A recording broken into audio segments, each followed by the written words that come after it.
I guess my first thing is to say I'm really coming at this very much from a molecular level. I mean, I got involved in this because of my knowledge of chemistry. I've learnt about the river, so I'm very interested if people have insights that I haven't got here or things I've misunderstood, people tell me.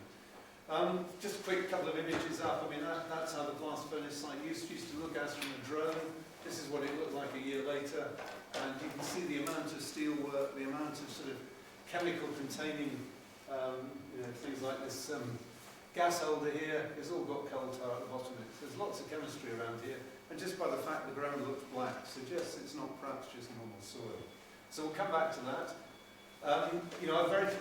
The title is a bit long, but it's quite specific. I'm talking about the lower T's, and we'll come back to that in a second.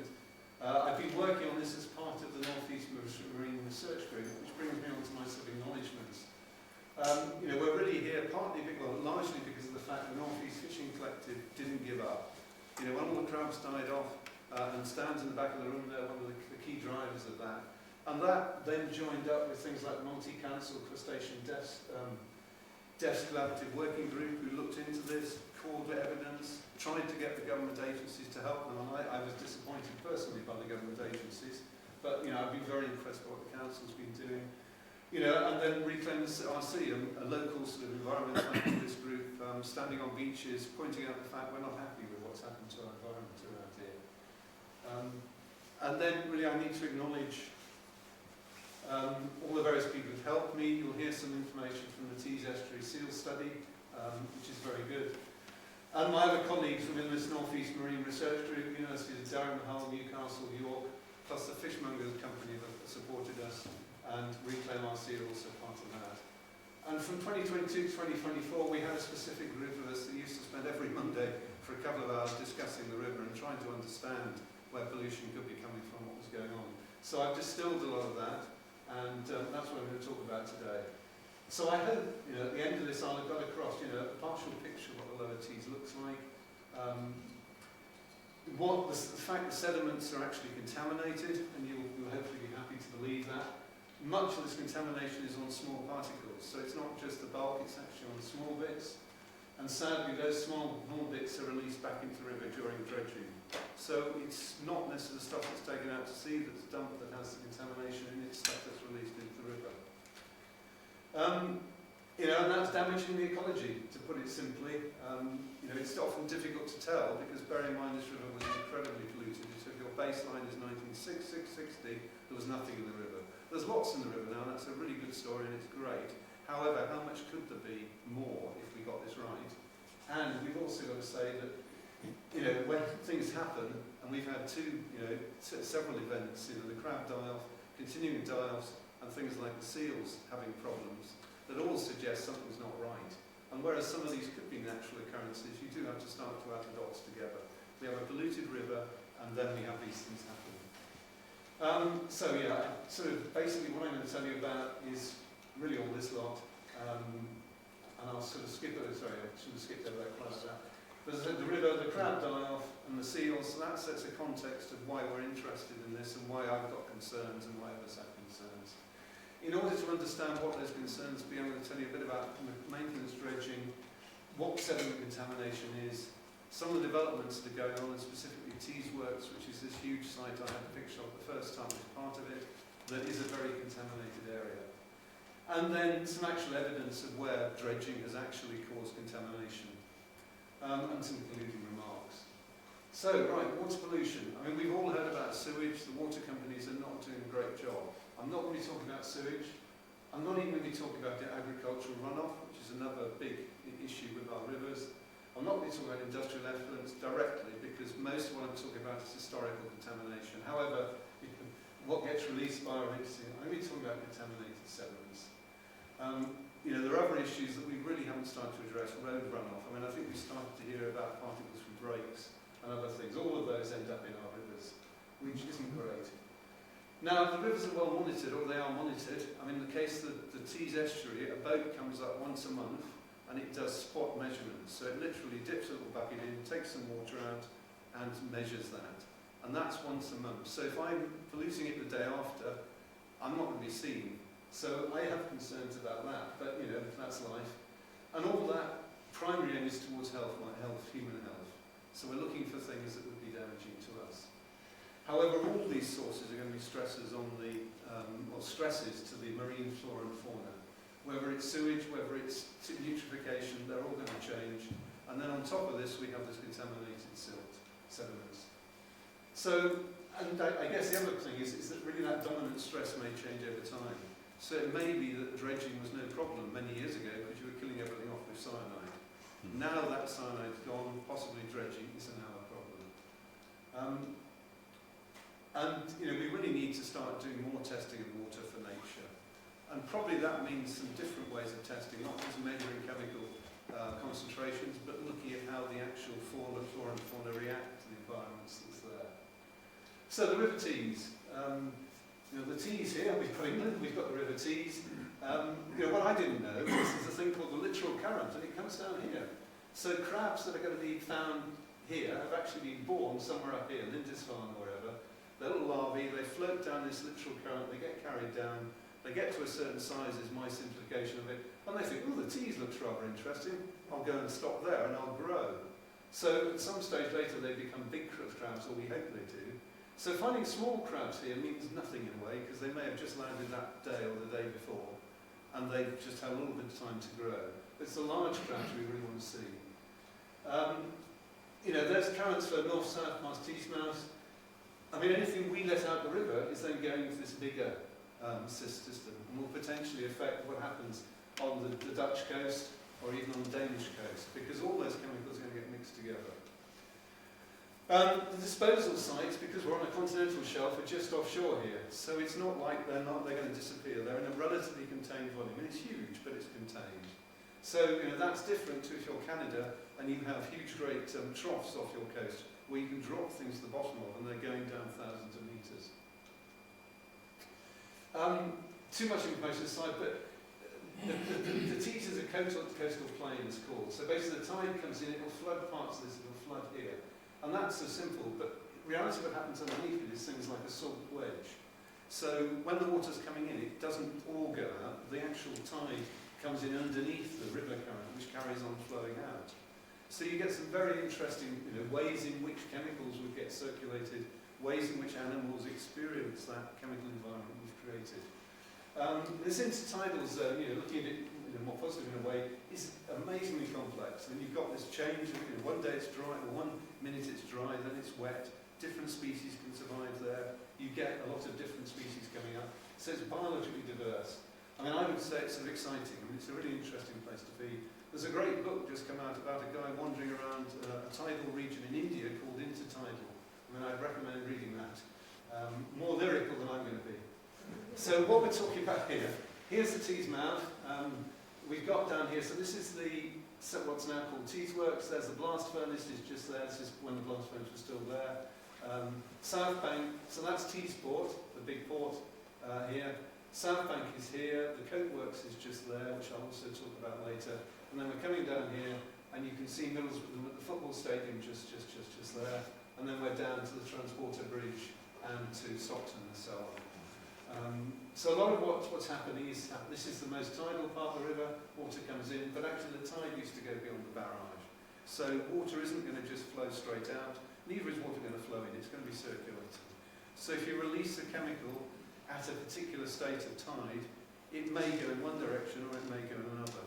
So how long it takes for something to exit the river isn't necessarily going to just be a short period of time. Because looking at the chemical concentrations, which is what I spend a lot of doing, it's strange where there's high chemical concentrations. It doesn't necessarily make sense from the point of view, the release point has got to be here because it's that chemical. Why is it in a high concentration here?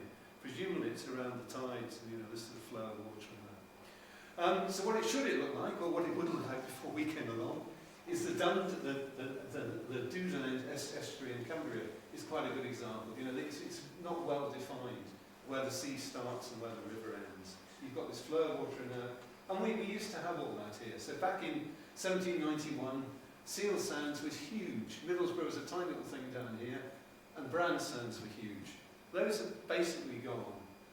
Some of the first things that happened was they took out the bends in the river, some meanders, and you can still just about see these if you wander up there. You can see where the cuts would have gone in, where the river would have gone. And I mean, those may well have gone in their own way, but they were taken out for navigation purposes to make them work. commercially useful to us. 1906, so we're talking over 100 years ago. There were huge great blast furnaces right on the side, so that's where the new quay's been built. There are other works going on there. So lots of industry, lots of contamination. This is now over 100 years ago. That material you're making, no doubt, with the best one in the world, you spill a bit of it, even if you have to do it really well. Now actually you weren't necessarily, you were using the slag to reclaim land. So there's a lot of chemistry just going into the land to start with. They were already dredging, so this is a Tees Commissioner's dredger.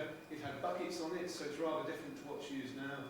But basically they were dredging to keep channels open so they could keep things there. Because the river wants to flow in and out, that intertidal area, the idea of it living.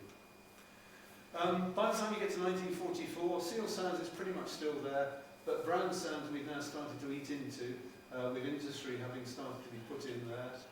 If you go on to 1971, from a point of view of just how the land looks, brown sands has very much disappeared. Seal sands has been eaten into already. T-sport is now being set up here, so that's not a natural feature. It's been set up and put in there, and that's all land that's gone. At that stage, 71, this is because there was a government report then. The industry we've got around here is things like the big steelworks and so on are starting to come in. But what we haven't got yet is a big blast furnace. That was the next bit. And already there's very little of the land, the sort of intertidal zones left. So this is courtesy of Inca. It's a great diagram, but it takes a bit of reading. So basically only these yellow bits are still left. Everything else you can see there has gone. And that's why 90% of area has been lost. I mean, the word reclaim in itself it is positive. It's great to make land, but there has been a cost to that. And the cost of that was to nature. You straighten out the river. Hard boundaries, once again, mean that if you put a concrete wharf in the way, you put a wharf in the way, nature can't go across that. It's a boundary. It's stopping species from travelling. We've lost this land. Then we take the land away. We then put heavy industry on it. That's the heavy industry is polluted, which has made the river even more unviable. And that's where we were in the 60s and 70s. That pollution has gone from being direct in the river, but it's left a legacy behind. And that legacy is the highly contaminated land we have left, and we should be treating that carefully. And then the highly contaminated river sediments. And there's two things to do here. One, ideally you'd sort of remove them, but otherwise you leave them alone, because they are not nice chemicals that are down there. Brand Sands it's a fantastic place to walk across. It's fascinating at low tide, just what you can see, a bit of a shipwreck left, but the amount of worms and casts and everything else that's going on there. You have to say, what would it be like if the water was a bit cleaner? Would you see more things there? And could I then have produced a picture of if I looked at the Dudon estuary, I'd see quite different things. Nature wants to come back again, so Santry is forming basically a salt marsh up on North Gare. You've got the nuclear power station just over there, and you can see all the industry across the river, and then you've got all the industry down this way. We are trying to bring it back again, so it's great. This Tees Tidelands project is a multi-million-pound project which is bringing back quite a lot of nature. I mean, perhaps you've heard about the seagrass and the oysters that the Tees River Trust are doing. That's part of this. The other thing is they're going to flood our larger areas of Greetham, so just beyond where the North Gare is. They're going to take the seawall away, basically, let the sea back in. That's going to give you more flood resilience, and that's the primary reason for doing it. But it will help nature too. So we'll get these rich, interesting environments that aren't great for us, because if you try and walk through that, you'll get very wet, very muddy. But they're fantastic for nature. And they're also great for absorbing anything that might be in the river. So things like the seagrass will start to clean up some of the chemicals, and the oysters will even. Okay, so I'm here because of the crab die-off in 2021. And I'm not going to tell you a lot about this, but I just want to set the context and give you a bit of the history of what's been going on since. So basically between the 25th of September and the 5th of October, I mean these dates are somewhat variable, there's actually a huge crab die-off. I mean, it wasn't like it was gradual. You were getting beaches absolutely covered in dead crab carcasses. And in parallel with this, the fishers were seeing that the crabs had just disappeared. There was nothing being caught.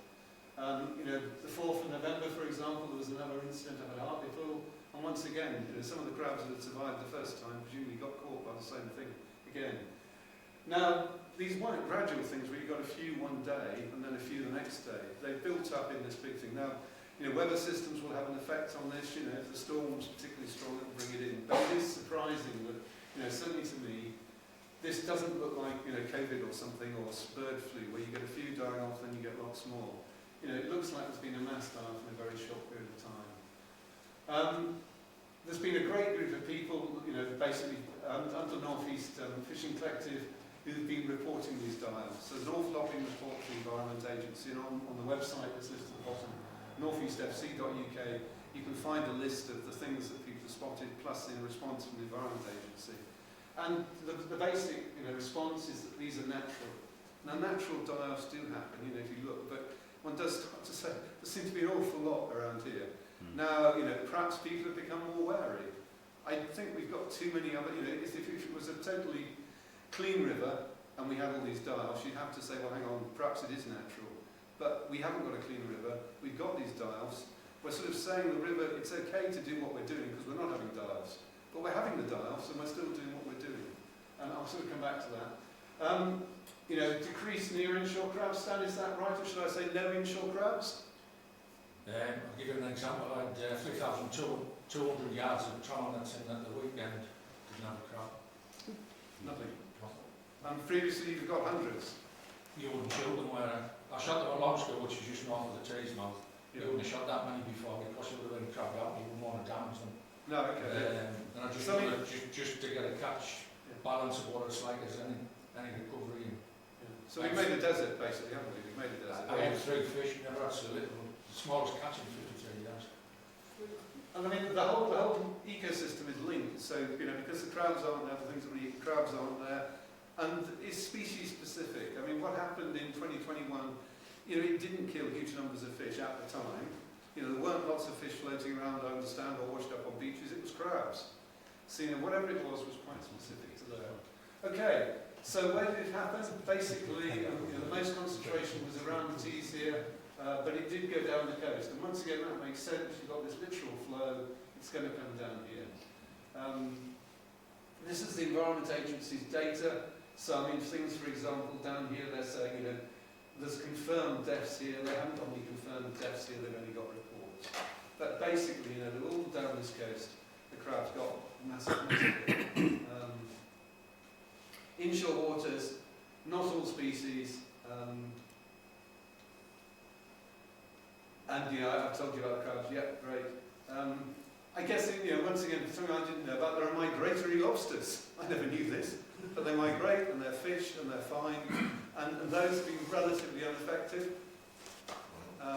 But even there, we're not sure the season is quite as long as it used to be. So are they also steering clear a bit? Right. So basically, forget that one at the bottom right there. 2021, there was a lot of effort put into this joint agencies. They produced quite a nice report.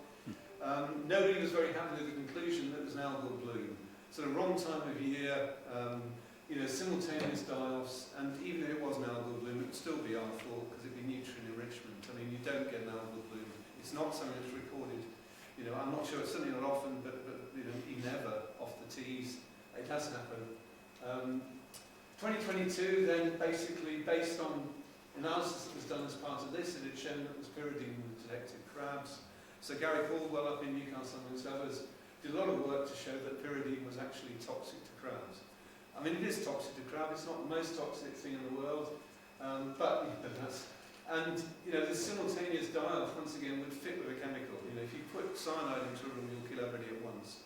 If you put a disease in, if I infect you with COVID, not everybody will go down at the same time. So, that bit fits. Pyridine's basically a volatile chemical. So, just as pyridine on its own, it's surprising it would have caused it. It's not to say it hasn't. And it would require a large volume.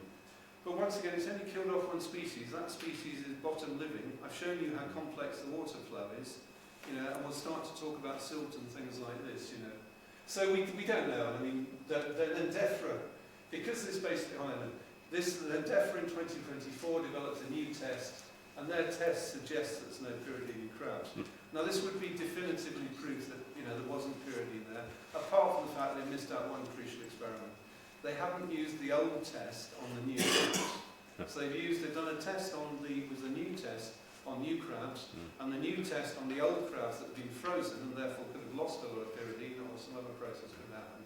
But the one experiment needs doing is to repeat the old test on the new crabs to show the old test is really inaccurate. It may well, we don't know at that stage, it's tricky. But let's keep that one in mind. So 2023, the chief scientist of DEFRA pulled together a number of experts, and basically they were, said it was a novel, it was more, well, the wording was it was likely as not to be a novel pathogen. Now that was very surprising because in 2021 CFAS, who were recognised, the Centre for Environment, Fisheries and Agricultural Science, recognised to be world experts in novel pathogens, said there's no evidence of disease here whatsoever. And once again, I certainly wouldn't expect a simultaneous die-off, and we do seem to have seen that.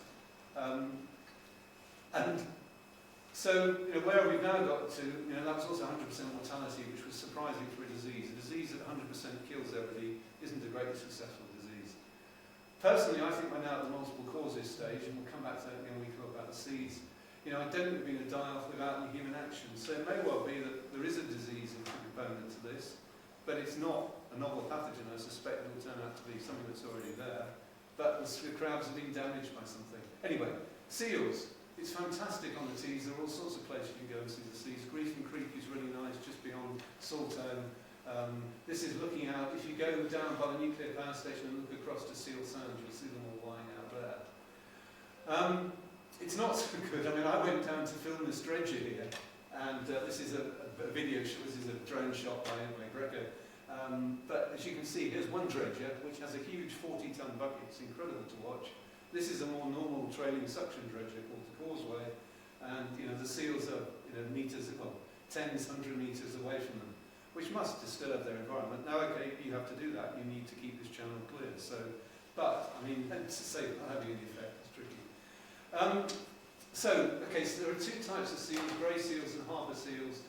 Grey seals don't breed in the Tees, and I've got people who can correct me if I'm going wrong. But grey seals don't breed in the Tees. Harbour seals, it's the only breeding population on this part of the coast. And they're born late June to early July. Maximum count last year was 22 pups. Next breeding colonies are miles and miles away, so that's the ones. And basically between August to October there were 23 harbour seal strandings between Northumberland and North Yorkshire. And sadly all of those seals died. So there's 22 seals that were born. Presumably when they were counting them, they missed one. But there weren't thousands of seals.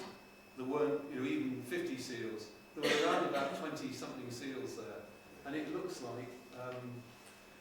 now, 16 of them had mouth rot, which is this horrible condition here. They're all underweight, below birth weight. But when you actually did quite a detailed analysis and looked at their bacteria, they're all slightly different. So it's a bit like us in cold sores. We get cold sores. We've got the bacteria around all the time, or virus around all the time, but when we're a bit weak, we get an infection from it. So they haven't all caught it off each other. It's not a new bacteria that's come along. Something was on them anyway, because they were weak. They were mainly weaned, some unweaned, and they all had high levels of this industrial chemical PCB. Now, PCBs concentrate in the mother. Sadly, the mother then expels these PCBs through her milk. So they get concentrated in the milk. It's highly fatty, it dissolves the PCB, it goes into the seals. So the seals get a far higher load than the mothers had. So the mothers aren't necessarily killed by it, but it does. So they came up with some fairly damning conclusion. Basically the pups are below weight, they're dying because of this low weight and the bacterial infections. And they're likely to be caused by the PCBs, and that's because we're finding it inside them. Previous work has shown that PCBs are known to cause this, basically, suppression of growth. They're also shown to do immunosuppress, which is why they get the mouth rot. There may be other factors involved in there, so the other chemicals we're detecting in the teeth probably don't help, but we don't know that. But PCBs alone are enough to do it. I'll just put that up for a couple of seconds. It's fairly damning that, we've got close to 100% of these seals dying off. So it's great to see them there, but this, is just crazy. They're a protected species normally, But I mean, Sharon was saying the grey seals aren't doing too much better. Yeah. So. I mean, at the moment, I work with the British Divers Marine Rescue, and we're currently dealing with the pups from the grey seals. As we said, they're not born here, but they're coming to our area. We've lost a lot of the newborns just before December in the storms that we had that got separated from mum. But now I've been out, I'm out every day at the minute. We're getting grey seal pups now that we would class as a teenager. They're already molting. Every single one, bar 3, we've had to put to sleep. They're born at 10 and 11 kilograms in weight. We're picking them up now as teens at nearly 4 months old, and we're picking them up at 15 and 16 kilograms. The skin and bone, there's nothing on them at all, absolutely nothing. And what we're finding now is because they are so underweight and so dehydrated, we're finding that they're now getting a lot of respiratory illnesses. Picked one up at Redcar yesterday, could not get its breath in any way, shape or form. So they're so unhealthy, it is unbelievable. They should literally be double the weight that we're picking up at the minute. They're in a really sad way at the moment. Well, I'd like to ask a question about seabirds. So, I believe little terns breed with the T-tester on the north side. I'm aware of that. There is a bit on the south as well, I think. That's right, yeah. I mean, has there been any, and obviously things like terns, which are ground nesting birds, their breeding can be affected by predators or disturbance. But is there any sort of... I haven't looked into that. I mean, I think Inca do. Right, okay. There are team numbers kept as we look at it. I haven't looked.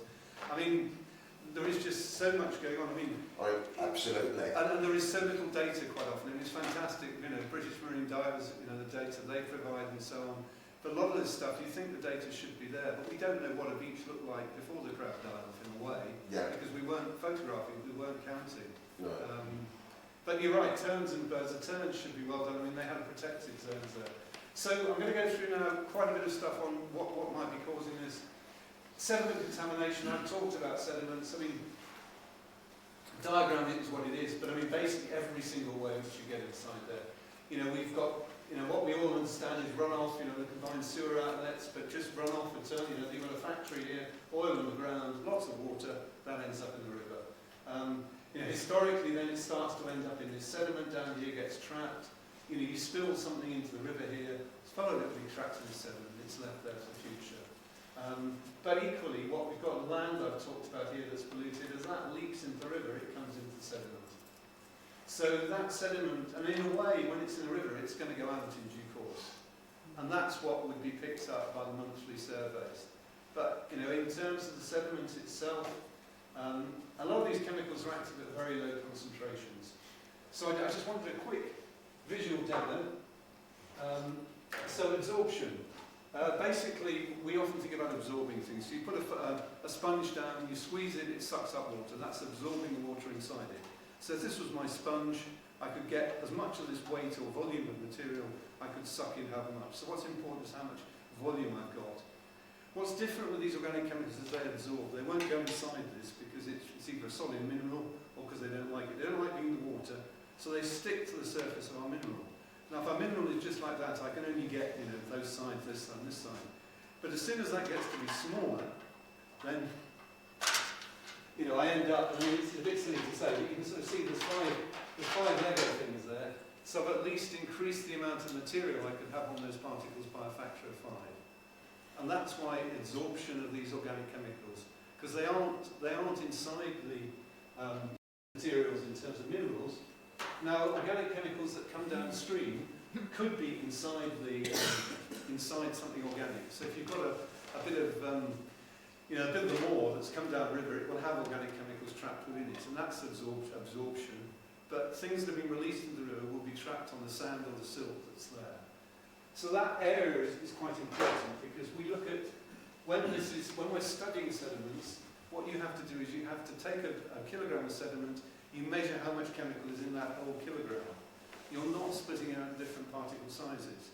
So it may be that 800 grams is big particles that has virtually no contamination on it, and the 1 micron particles have the rest of the contamination on because they're the other 20%. And that gets to be quite important. So if you look down here, Basically, this is sample that was done in 2023 for the maintenance dredge. So fairly normal, you take a sample here, you take all the way up the river. So that's where they're going to dig, and they want to do that to say that they can then do the next set of dredging for the next part of their 10-year licence. At this end, it's mainly silt, small particles, and that's where you've got the large area. Up at this end, it's mainly sand, so you've got more large particles and small area. So if you look at it, basically, samples down here often have a higher contamination level, and that's shown up here. So sure enough, down here I can see higher contamination.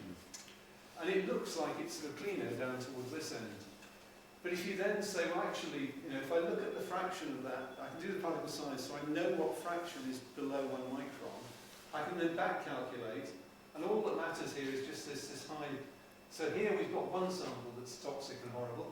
This one coming up here above our level that we've said is the level at which we won't let anything happen.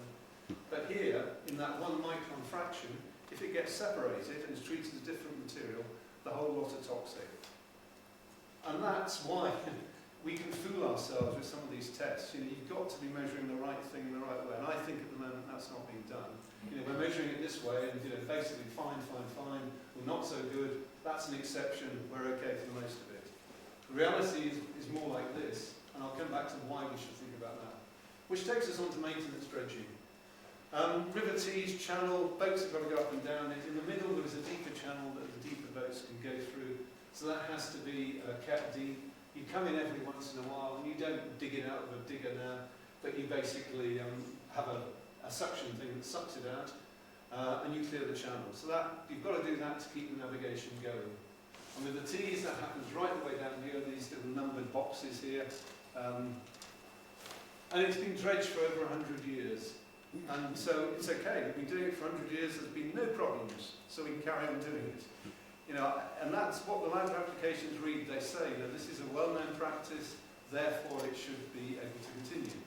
And that might be the case, but on the other hand, if you're making the river cleaner in every other way, perhaps this is now, and I think that's the case, this is now the risk that's now causing us problems. The licences are for up to 2.5 million tonnes, for example, from the River Tees along that whole length. They don't normally, they haven't been for the last many years putting out that much material out to sea. But to get some idea that 2 million cubic metres, for example, if they got to that amount, 1 million cubic metres is what? A million cubic metres is basically 100 metres by 100 metres by 100 metres. 100 metres by 100 metres is a hectare, so 2.5 acres. Put another 100 metres on top of that, and you've got like nine 30-storey buildings, which is a lot of material. And that's what's necessary to keep the river clear. I mean, the sand's been washed in, the silt's been washed out, you want to use it, so you've got to move that material. It's disposed of 3 miles offshore, so off here, which is this Tees Bay inner. Tees Bay outer is used for capital dredging, which I'll pass on a bit later. But, so we've got this idea, we're moving huge amounts of material. If a small amount of that is toxic, and as a chemist who used to try and understand what a powder was and took many samples, along that whole length, the sample I showed you there only had 12 samples. Here they're taking only 25 samples were taken to grant this first licence. Now part of that licence was granted on the fact they'd been doing it before, so it was still okay. But only 25 samples to remove 2 million tonnes a year feels to me a bit less. They do extra sampling every 3 years to get, that's part of the conditions of their licences. It's done by PD Ports, so the statutory harbour authority. So as a company, they have responsibility for all these areas marked in here. To such the point they have their own police force, for example. They're responsible for the health of people coming on shore and so on. And that's, one of their duties is this business of enabling navigation. So for all the other people, Able UK or Dawson's who have wharfs here, it's PD Port's responsibility under law to make sure that they can access their port, their docks, their quays correctly. The only thing they can't do is actually dump the material at sea, so they have to get a marine licence. If they could dump it, if they were not dumping it to sea, we wouldn't know what's going out there. But they have to go to the government agency, marine management organisation, and say we want to dump so many material at Tees A, and this is the chemical contamination. And there's a conversation goes on saying, you need to provide us with this many samples. and it's, I forget, 1 per 200,000 cubic metres or something like that. So it's a very, a kilogram of material out of 200,000 tonnes is not very much. Has it done, and this is key in here, so basically you have a vacuum cleaner, a trailer suction hopper dredger, the material is sucked up here, and then it's squirted into this this hopper here, and that hopper fills. Now if you drop, so this is sort of an example. Here's our hopper. I've done my first bit of dredging, I've dropped it into there, there's the big material, it's settled.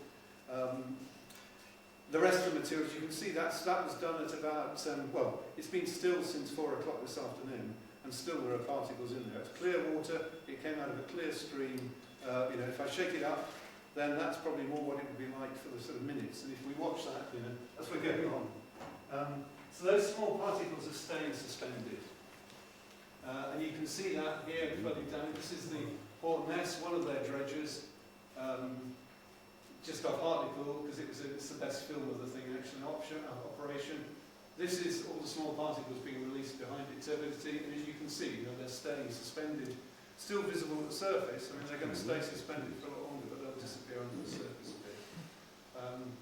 And that material, is the more contaminated of the material that's there, just for these particular chemicals. Other chemicals won't necessarily follow this, but these hydrophobic materials, which are the PCBs.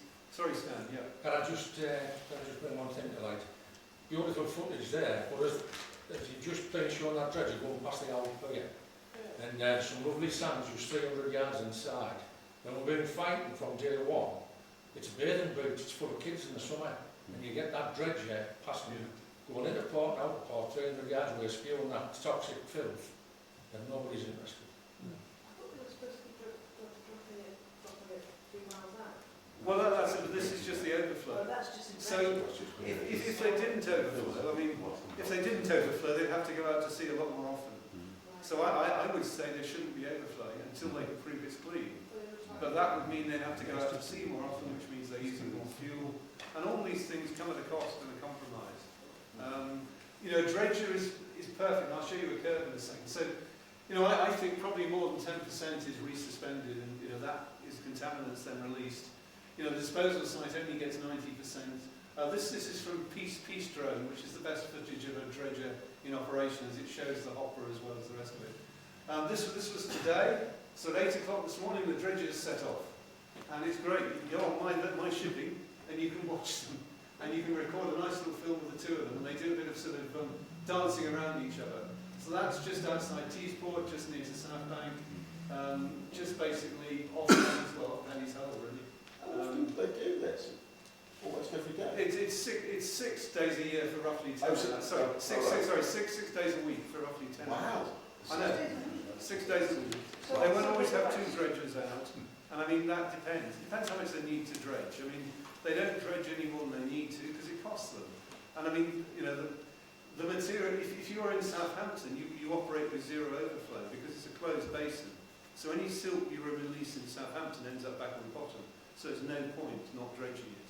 Here, that material you see released off Hartlepool will go out.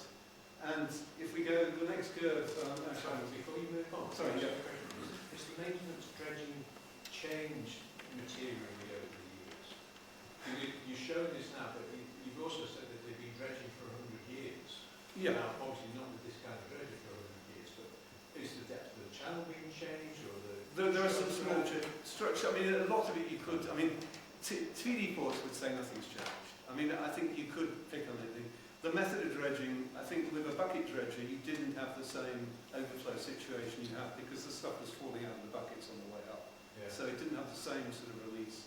And the other thing I think is this business, the river, back in 1906, the river was full of coal tar, phenol, cyanide. It didn't matter what you were dropping. I think now, and also there weren't PCBs in the river at that stage. There are now PCBs because in the 50s, 60s we put them in the river. Which the PCBs have been banned for a lot of years. So surely that PCB load must be reducing year on year as you move that. It is, yeah. The bulk is reducing. The small size part isn't reducing at the same rate as the bulk is. So presumably there are, a lot of the measurements, what we'd love to do is go out on one of these dredgers, and it's even difficult to do the measurement because you've got the overflow coming. that's washing the particles. If I catch the particles on a filter bed, they're going to be washed more. So will I get the real concentration they're releasing? It's not easy to do. I would just anticipate that the sediment would be getting cleaner. It would be lagging behind what industry is doing, but as you move it out, year on year, there's less going into it. So in theory, it should be getting... Unless you create it, and I would argue T's work, we're going to come on to now, is part of that more coming into it. agree with that, so that's why I was asking about whether the maintenance dredging was changed. The maintenance dredging hasn't dredged, and I mean, I think the maintenance dredging isn't the primary problem, but it may be the vector by which the material is being released. So, and we'll come to UK Yorker in a second. How many minutes have I got, theoretically? Well, it's 8:15. Okay, right. I think so, right.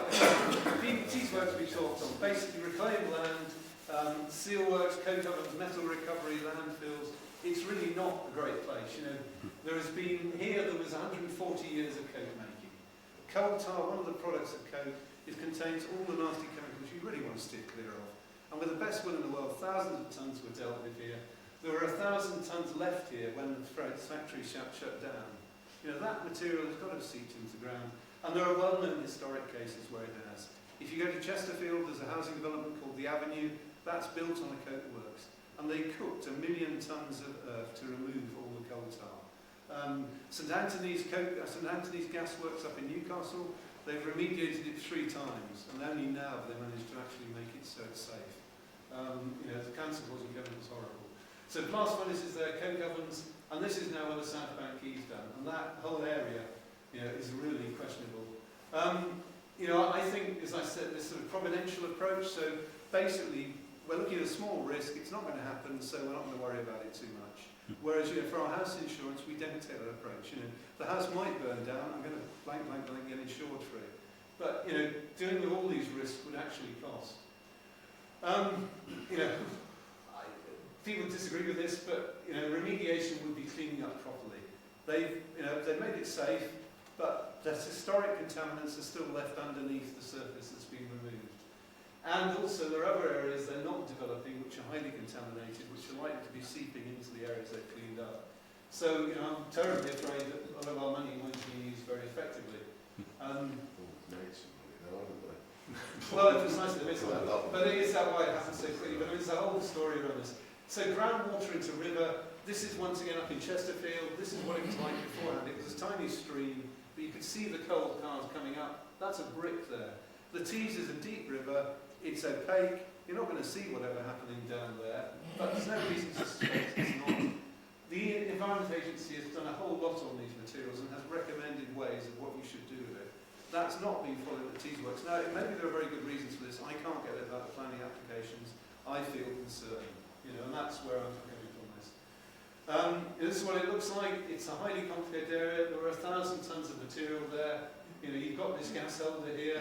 There's a coke main coming along here, which once again is full of pyrophobic material, so it had to be dealt with very carefully. What you draw is you draw yourself a site conceptual map. So your pollution here, what's the problem? It's going to flow to the river. This is a huge distance. I'm not going to have to worry about it. When I've talked to, I drew a picture to be provocative and sent this to somebody who's an expert on this area, and basically, he came back. My conclusion was this: that it was all wrong. I sent him a picture that was missing this continuous line there, and he said, draw a continuous line. So, there is likely to be this coal tar is likely to be spread all across this site. Why wouldn't it be? It's been used for that long for these purposes. The red thing are just showing how material is coming out, because not all the organic chemicals are going to come out at once. They're going to sit there. And these take hundreds of years to move because they're dense. So things, for example, they'll get stuck in this leady, this little pocket down here, because they're the densest thing, until water comes along and either just washes over the surface or the ground's disturbed. So they've dug out 8 metres here. As long as somebody doesn't go down 8 metres, they won't see it, but it isn't to say it's not flowing. There was a big argument that, well, it couldn't have been, I don't know if you saw this at the time, it was said it couldn't be T's works, we haven't started doing any dredging. It's nothing to do with us. But, actually, there have been an awful lot of things going on here. And, the last thing that I think is probably pretty important was this explosive blowdown. So if you watch the picture of the film on the right, go for it. These things were still sat by. So this gas holder was sat just here when they blew this this up. We should actually wrap our windows about it. Yeah, and you can see there's that, I mean, you know, one pipe cracks, these are a bit corroded, they're a bit rusted, one pipe cracks, how many of those 1,000 tonnes has gone somewhere? You know, I think we don't even need this sort of conspiracy theory that somebody knew it. Just the ground's not great. I've shaken this ground up. It had contamination in it. We then have a crab die off, you know, the following week. No connection, you know. He wants to show you the whole film. So T's Works are very proud of that, and you know, they've cleared the ground, no question of that. You know, I showed you what's that for. I mean, Stan and his colleagues saw the UKD Orca working. The PD Ports had a problem with their 2 dredgers. They've got somebody else on to do it. It's a different dredger working a different way. I mean, it was working 24/7. So Dave, in terms of, you know, this 24/7, is that enough to have made a difference? I don't know. You know, if you're just on a tipping point where, you know, you're just below the level that's toxic, and by working 24/7, you don't get enough time to disperse. You're going through all the tide cycles. I mean, lots of rivers you can only dredge on certain tides. That's not the case with the Tees. As you can see, they were working all day there. It doesn't matter where the tide is. So, you know, and then the question is, what was being dredged? You know, were they picking up stuff that had been blown out from Tees Works? The dredging was happening here, so our literal current is coming down here. We're dredging here, and everything dies down this way. So this is just the sort of GPS traces showing where the boat was each time, every few minutes, and then how it goes out to the deposition site, which is out at the Tees area. Okay, so what I've talked about now is supposition on my part to some extent. You know, I think it's all good physics, it's all good chemistry. There is no question. You know, organic molecules would absorb onto big areas. They'll go for the biggest area they've got. What I don't know is exactly what those materials are. So there's some materials that they may go differently, but I've got traces of the river that looks like it's the same material all the way up and down. So, you know, this is only a documented case. For the South Bank Quay, they had to dredge highly contaminated area. It had to be exploded from disposal at sea. There wasn't many minutes, but it did require sediment sampling before and after. So, so here we are, South Bank here. The coat works I was talking about is just over here. That's Teesport. So this particular, all this material is going to be removed. This was the bank that was going to be removed, so they had to take a lot of borehole sampling on here. And this was the area in the river that was supposed to be so contaminated. But it was based on one borehole measurement. They decided to exclude this area here. And then they took some samples before and after just around the area to see what was happening to the state. And once again, you know, basically up is bad, down is good. Beforehand, you know, there was material there. It's not, you know, absolutely clean. You know, there is a history behind it. Now, maybe that before it would have been a bit higher, but then basically after they'd done their clean dredge, you know, it was all over the place. Now they only looked around that area, so in the middle of the channel, the material would have been picked up by PD Ports innocently, you know, no fault of their own. They would have picked up any further contamination and potentially, you know, taken it out to the disposal site or spread it around. Well, they have cleaned it up, you know, it's gone back to being roughly the same level. But this is happening. With the best, that was a clean dredge. It was a different technology, but it was trying to do it as clean as possible. So, you know, my concern is, you know, we're not, and this is, sorry, coming back to this, there is potentially 1,500 dredger days occur between each sampling. So, you know, it's a lot of time happening before you do any more sampling. You know, in a way, because the Tees Works developments happen when they do, we have quite a lot of samples around either side. So we can see what's happening in the river. I mean, one thing you see is that by the South Bank there is some very clean silt, because they put down clean sand, clean earth from the Woodsmith terminal, and presumably a lot of that just washed out into the river. So to sum up, hopefully, yeah. You know, I would like some ideal next steps. You know, I think we've got to measure more, but that's true of, you know, rivers, it's true of sewage, it's true of everything. We just don't have the data, and, you know, without that, it's really difficult. But I mean, in this case, you know, people are making a profit out of this, and they should be the people who are, you know, paying for a lot of this. And we've got to adopt a precautionary dredger operation. You know, you can't overflow unless you can show that the overflow material is clean. And, you know, there is a whole process to decide that. And I think, you know, I don't understand why the Tees, you know, the Thames, for example, you're only allowed to dredge on certain tides. The Solent, you're only allowed to dredge on certain tides. Why is the Tees, you know, okay to dredge whenever? And some of the answer is, well, we've always been doing like that. It's never been a problem. problem, and therefore it's okay. And you know, I'm unhappy with that. You know, hopefully you're all convinced that the T7 is contaminated. You know, it's been worse in the past, but it's not great now. You know, much like contamination on the small particles. Those small particles come out into the river during dredging. My battery's obviously about to run out. Telling me something. The release of contaminated silt is damaging the river estuaries, and you know, dredging methods need to change. So I've talked about the North East Marine Research Route. I mean, today there was a couple of MSc students out on North Gare doing some sampling. Because what we're trying to see is things like, can we see when certain events happen in the river? Can we see when the blowdown was, or can we see when there was a dredging happening or something changed? There is a lot of data on the Marine Management Organisation. We're continuing to go through that, thinking of different ways to interpret it. I mean, having been a college scientist for years and years, it only occurred to me relatively latterly that I really should be trying to see if there's a particle size effect, and sure enough there was. If you read the planning applications, it will say that basically all the PCBs are on organic material. There is no correlation with organic material. There is a strong correlation with surface area. So, you know, it points to the fact this isn't the mechanism that they're suggesting, that it is all caught up in the organic. You know, we're trying to find new things we can help to gradually increase this. And, you know, also increasing our engagement with agencies and governments, and that has become a bit easier in the last 9 months, but we'll see how much that continues.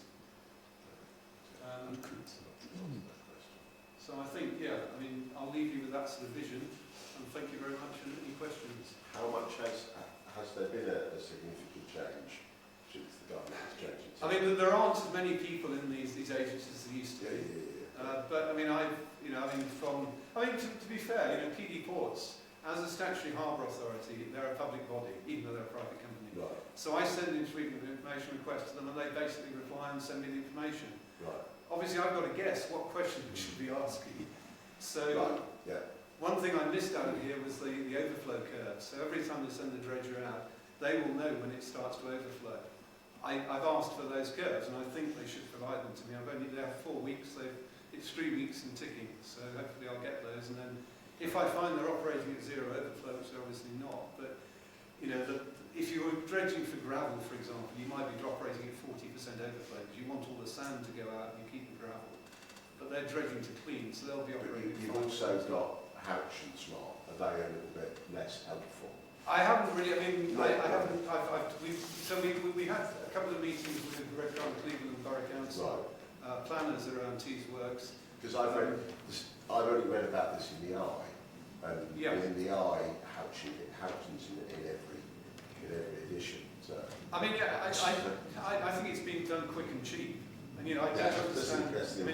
I don't understand why the whole site had to be levelled in one go. There is no. I mean, surely you should have cleaned up the South Bank. You had an application for that. You should have then used some of the money generated from selling the land to people to then pay for the next bit. Right. Why did we not the whole lot? I mean, and you know, if you look on my website, I mean, there's a particular bit I said, you know, is this when it all went wrong? And there was a letter sent to the Environment Agency, to the Red Crown and Cleveland Borough Council, saying you should do all the decontamination before you do any demolition. The decontamination was only finished in 2024. The demolition started in 2021. Right. So, you know, there was a disconnect there. And that didn't help. I mean, 2 people died on site, and that shouldn't happen in this day and age, you know. I don't, you know, it's just not good. And I mean, they still don't know. There's still, the poor family is still trying to find out what happened. So it's very difficult. But I mean, there's a whole other story around Tees Works, and I think the reason why it's in here is just that is a major potential source of contamination. I've got another question over there, Simon. Thank you, sorry. Yes. So we'll shorten our little bit of meeting because I've picked out a few key points. So if thank you, people have got Karen, questions, then yes. so keep them coming.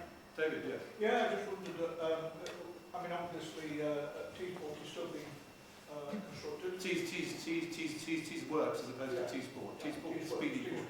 Tees Works, yeah. And are you still getting the same problem, or is there been a change in the way in which they are looking at doing capital dredging there? Well, they're not doing any, they haven't got any, well, we don't know the second phase. I mean, Stan, the second phase isn't yet scheduled, is it? Or? No, in the planning process, possibly 200 Ks. If I can just give a quick seconds. I live on the town wall at Harbour, so I was at sea the day the dive started, and knew that was something wrong. But in front of our house, on the entrance to Harbour channel, the rocks were covered in green seaweed, blanket brown seaweed, kelp, everything you can think of. To this day, the rocks are still, you would think they've been power washed. The die-off just didn't kill crabs, killed every bit of like going down moss, worms, cockles, everything. I'm a bird watcher, Yeah. but you have lots of seabirds, terns and gulls and kittiwakes all feeding offshore at certain times. So there must be something out there for them to be feeding on. Yeah. Well, you know something, it was that bad, you know, the black and white guillemots were preying on the sprats. Well, people come up fishing for them, they'll go for the hooks. Just no food for them. But to this day, nothing will still grow on the bridge. So I think T's works. I mean, the next big thing will be the net zero Teesside, which is obviously in a different place. Yeah. There is a 4-kilometre pipeline going to be put out from Brown Sands, Northumbria's waters plant, out to sea, rather than build a reed treatment plant. So that once again is going to be a big disturbance to the seabed. I think all of these things we need to be very precautionary with. And there are features you would see other places in the world, other places in the UK, like silk curtains. So you basically dredge inside a closed area, so the base of the silk drops down where it was. As I said, zero overflow for your trailer suction hopper dredger, which we don't seem to employ on the Tees. I guess, quickly, I mean, it might take a while to split through, but yeah, so this is basically the CFAS, so this Centre for Environment, Fisheries, Agriculture Science. They haven't got the right levels for these materials called polycyclic aromatic hydrocarbons. Horrible things come out of coal tar.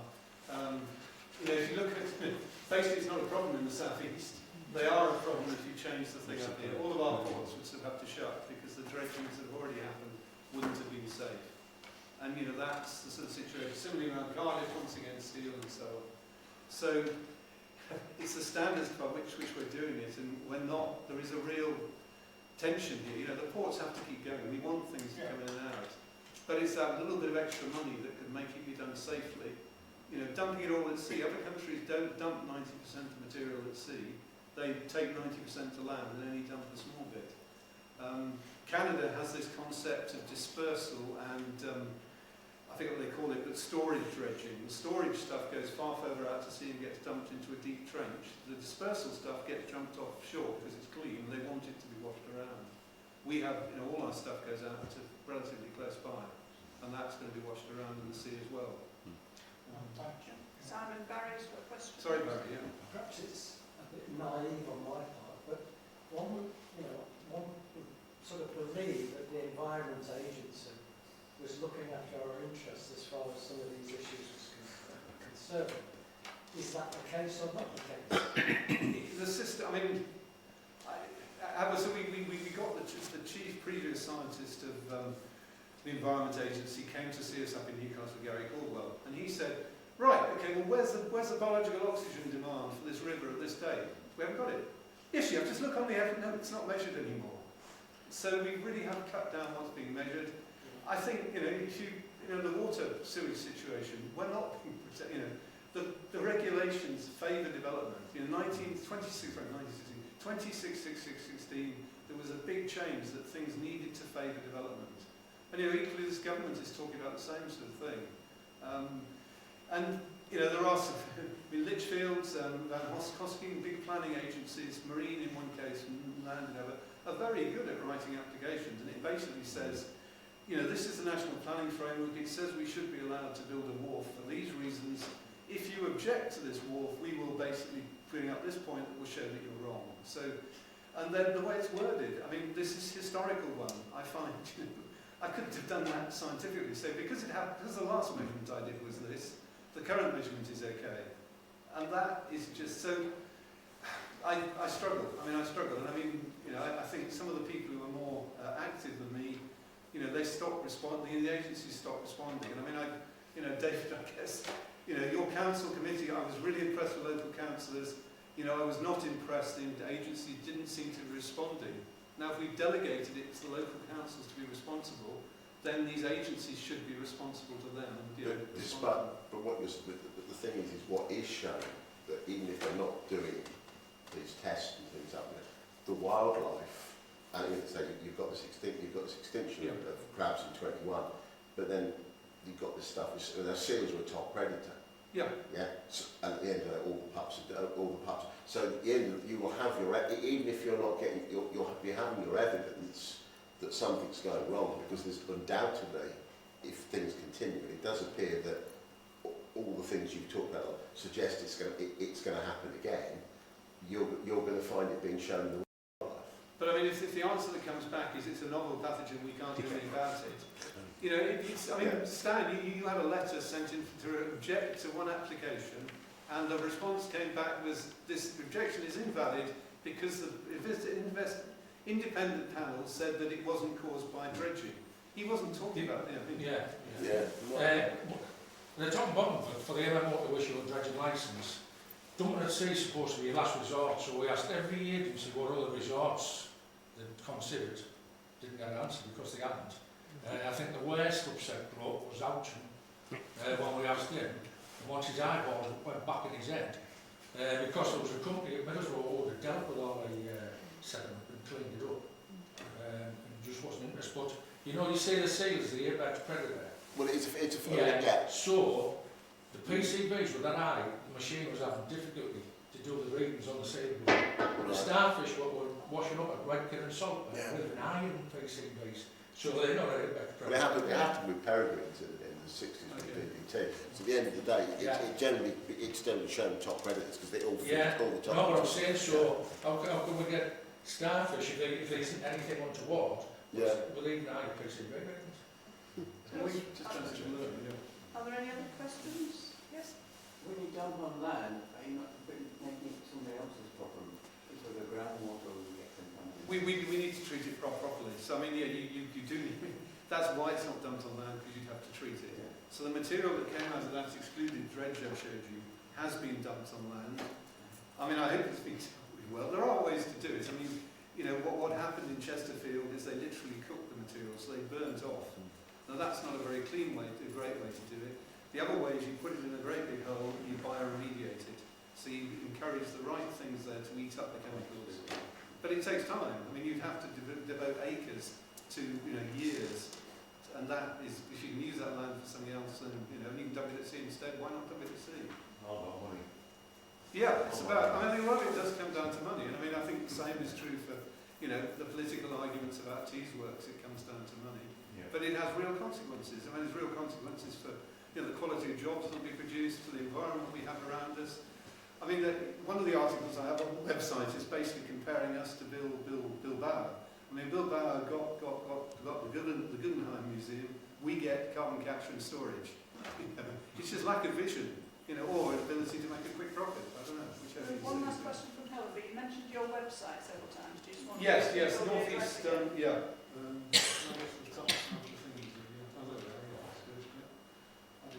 So yeah, I'm contactable on that, and if you have a look on the website, it's not wonderfully tidy, but hopefully you'll find some interesting bits of articles there.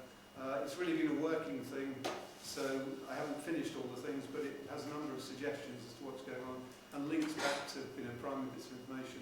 There'll be, this presentation will be up on there in due course as well, and I've tried to keep too many links on things as well. Helen, your last Oh, question? sorry, yeah. I mean, obviously from what you've said, the Tees estuary and Tees port is not an example of best practice in the management of historical and current contamination. There are other areas around our coastline, Runcorn and around Merseyside and around Southampton or Newport and the Bristol Channel. Where is there or do we have an example of best practice? I think we have many different environments. So I've looked at the Mersey, and it's surprising actually the contamination is quite limited. The Tees is that particular sort of shape of estuary, the particular depth of it, that I think a lot more material has been concentrated in there, and we haven't seen the dilution that's been shown in other areas. The Solent is amazingly clean. I mean, I have arguments with professors from down in Portsmouth complaining about what's being done down there. and they're complaining about 100th of what we're seeing up here. And it's this baseline. Their baseline is absolutely relatively clean. Our baseline is incredibly dirty, and now we're a little bit cleaner. And that's what we're judged against. And that, as I showed you, all those red dots up in the northeast, just isn't great. Best practice, I think you'd look to the Netherlands, where they take most of the material on shore. The US, where the US Corps of Engineers is responsible for most of this, and they have a lot of thoughts in that. I mean, it may not last, but no, but they do, it's a different approach. I mean, we split all these agencies down. The CFAS, you've got the environment, so CFAS is the centre for it, they're the people who basically give the scientific opinion. The Marine Management Organisation is the site where you get a licence. Then you've got DEFRA at the top of this, so when DEFRA didn't like the report that was come out from the Environment Agency, they stepped in to do their own independent panel. It's just not a way to get things done cleanly. So, thanks very much, Simon. Is there anything that you want us to do? And that's something the Climate Action Group likes to do, is to actually think, right, we've heard all of that, what can we do? Is there anything we can do as individuals? I mean, obviously there's people in the room who are part of different groups, and there's a lot. Yeah. It sounds like there's a No, lot I mean, going on, totally. but, Really keen, anybody who has any knowledge around this area to get in touch. And I mean, I think equally, to point out people I should be in touch with. I mean, we haven't reached out to the Rivers Trust as much as we probably could do and should do, so that's one thing we're doing. What are the local, and we know about action, what are the new, because I presume there's a new crop of MPs.